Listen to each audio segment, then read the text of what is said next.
সকলকে আনন্দিত জয়গুরু। 26 জানুয়ারি Monday 58th तिरुधाम दिवस of श्री श्री ठाकुर अनुकूल चंद्र। 26 জানুয়ারি ट्यूसडे 58th तिरुधाम तिथि of श्री श्री ठाकुर अनुकूल चंद्र।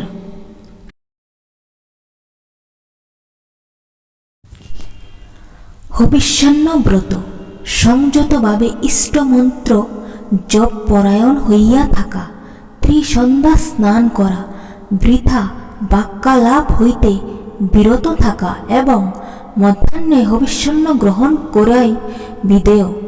হবিষ্যান্নে আতপ চাল, ঘৃত সৈন্দব, লবণ, মুগ বা মটর ডাল সিদ্ধ, তিল বাটা, কাঁচা কলা সিদ্ধ, পাকা কলা, দুধ, জাব, হর্তুকি ও আমলকি গ্রহণ করা যায়। দিনের একবার পরিমিতভাবে হবিষ্যান্ন গ্রহণ করিয়া বাকি দিন উপবাসী থাকিতে হইবে। নেহাত তৃষ্ণাবোধ করিলে অথবা আপার পক্ষে জল গ্রহণ করা যাইতে পারে। জয় গুরু।